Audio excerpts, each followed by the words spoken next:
नमस्कार। न्यूज़ 24 पर मैं हूँ डॉक्टर स्वाति महेश्वरी। आज एक बहुत बड़ा प्रश्न ये है, जैसे जैसे लॉकडाउन अब खुल रहा है और कुछ कुछ जगहों पे रिलैक्सेशंस दिए जा रहे हैं, वहाँ एक बहुत बड़ा प्रश्न सबके मन में ये भी है कि कब बच्चों के स्कूल खुलेंगे, कब बच्चों के कॉलेजेस खुलेंगे।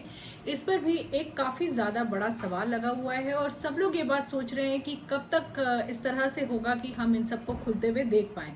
अगर इस वक्त हम देखें तो विश्व में इस वक्त 120 करोड़ बच्चे ऐसे हैं जिनके स्कूल बंद हैं, जो कि स्कूल नहीं जा पा रहे हैं। 107 कंट्रीज विश्व में ऐसी हैं जहां की स्कूल बंद किए गए हैं। और अगर हम देखें, अगर हम सारे कोरोना वायरस संक्रमण को देखें विश्व में, तो बच्चे एक ऐसा वर्ग है जो कि खास तौर से कोरोना वायरस संक्रमण से बचा हुआ है। और अगर हम देखें तो विश्व में इस वक्त जितने भी कोरोना वायरस के संक्रमण हुए उसमें से केवल 1.7% इन्फेक्शन जो है वो बच्चों में देखा गया है, जो कि एक बहुत अच्छी बात है कि बच्चे कहीं ना कहीं इस इन्फेक्शन से बचे हुए हैं। उनमें ना ज़्यादा तीव्र इन्फेक्शन देखा गया है, ना उनमें ज़्यादा मौत देखी गई है बच्चों में खास तौर से।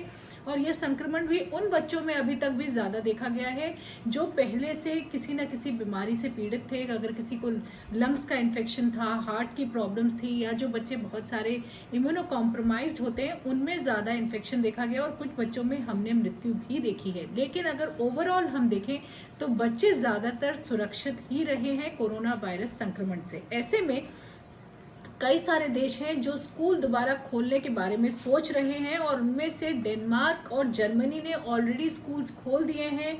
उधर इजराइल, फ्रांस और यहाँ तक कि यूके भी, जहाँ के कोरोना वायरस का संक्रमण इस वक्त बहुत ज़्यादा फैल रहा है, वो भी, और कनाडा, ये सब लोग, सारे देश इस बात पर विचार कर रहे हैं कि क्या उनको अपने स्कूल खोल देने चाहिए बच्चों के लिए, क्या वो बच्चे शिक्षा करने के लिए आना शुरू कर दें।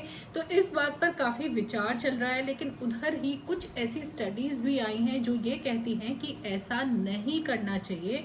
खास तौर से साइंस जर्नल में अभी अभी एक स्टडी छपी है जो कि उन्होंने वुहान और शंघाई, जो कि दो चाइना के शहर हैं, वहां पर ये स्टडी करी। वुहान से सबसे पहले इन्फेक्शन स्टार्ट हुआ और शंघाई में भी उन्होंने देखा वहां पे जितने बच्चे संक्रमित हुए और जितने लोग संक्रमित हुए उनकी पूरे की समीक्षा करी, उन्होंने आकलन करा और उसके बाद उन्होंने ये बात बताई कि बच्चों में 1/3 इन्फेक्शन होने का चांसेस कम होता है बड़े लोगों के मुकाबले। अगर हम बड़े लोगों में और बच्चों में तुलना करें तो बच्चों में 1/3 कम चांस होता है इन्फेक्शन होने का। लेकिन उन्होंने यहीं पर एक बात ये भी बोली कि जब बच्चे घुलने मिलने लगते हैं, जब बच्चे स्कूल जाने लगते हैं, तब ऐसे में बच्चों का जो कांटेक्ट होने के चांसेस हैं वो 3 गुना बढ़ जाते हैं। जब बच्चे एक दूसरे से मिलेंगे, वहाँ टीचर्स वगैरह से मिलेंगे, तो उन्होंने बोला 3 गुना चांसेस उनके कॉन्टैक्ट्स के बढ़ जाएंगे और ऐसे में बच्चे 3 गुना ज़्यादा रिस्क पर हो जाएंगे इन्फेक्शन होने के। ऐसा इस स्टडी ने बोला जो कि अभी साइंस जर्नल में छपी है।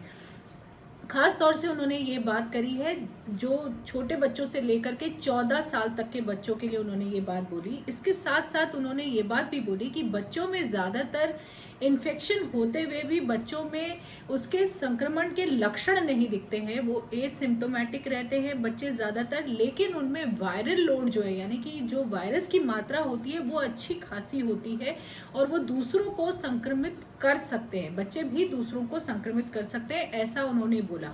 तीसरी ज़रूरी बात जो उन्होंने स्टडी में बोली वो उन्होंने बोली कि ये बच्चों का स्कूल बंद करने की वजह से सभी देशों में जहाँ जहाँ बच्चों के स्कूल बंद हुए वहाँ 40 से 60% तक जो कोरोना वायरस संक्रमण के केसेस हैं वो कम आए स्कूल बंद होने की वजह से। ये उन्होंने कहा कि ये हमने बदलाव देखा और उन्हें ये भी लगता है कि ज़्यादातर जो देश हैं उनके कर्व पर भी, कोरोना वायरस इन्फेक्शन के कर्व पर भी इस बात का अच्छा सकारात्मक प्रभाव पड़ा जो बच्चों के स्कूल बंद किए गए।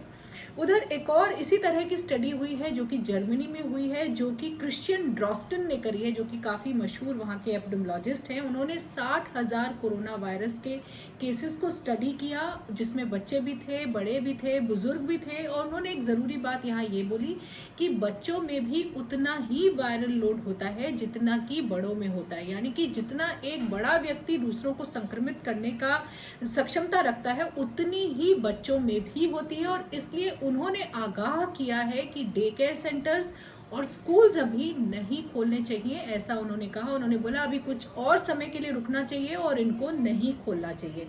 इधर जिनीवा में भी वहाँ के एपिडेमियोलॉजिस्ट ने एक स्टडी करी है, उन्होंने खास तौर से ये बात बोली है कि जो रेस्पिरेटरी इन्फेक्शंस होते हैं वो बच्चों में ज़्यादा होते हैं। और देखिए हम लोगों ने भी ये बात देखी है कि सर्दी के मौसम में ज़्यादातर बच्चों की नाक बहती रहती है, हल्की फुल्की खांसी होती रहती है, तो बच्चों को ज़्यादातर पूरी सर्दी इस तरह से कुछ ना कुछ खांसी जुकाम वगैरह लगा ही रहता है। और बच्चे काफ़ी हद तक ज़्यादा बीमार नहीं पड़ते हैं, लेकिन उनको ये इन्फेक्शन हल्का फुल्का रहता है और उनसे दूसरे बच्चों को भी होता रहता है स्कूल में। तो ये बात हम लोगों ने भी नोटिस करी है और यही बात ये स्टडी भी कहती है कि बच्चों में ये ज़्यादा तीव्र नहीं होता, उनमें इन्फेक्शन ज़्यादा नहीं होगा, लेकिन उनसे दूसरे लोग ज़रूर इन्फेक्टेड हो सकते हैं। तो उन्होंने भी ये बात बोली है कि अभी और सोचना चाहिए, स्कूल वगैरह खोलने से पहले अभी और इस पर विचार होना चाहिए। उधर अमेरिका में उन्होंने 2000 फैमिलीज के ऊपर इस स्टडी को स्टार्ट किया है, जो कि अमेरिका की नेशनल इंस्टीट्यूट ऑफ हेल्थ ने स्टार्ट करा है। इसी के ऊपर वो 2000 फैमिलीज को स्टडी करेंगे आने वाले 5 से 6 महीने के लिए और देखेंगे कि क्या स्कूल खोलने की वजह से जो बच्चे स्कूल जा रहे हैं, क्या उसकी वजह से संक्रमण बढ़ता है या नहीं बढ़ता है, या इसका संक्रमण पर क्या प्रभाव पड़ता है।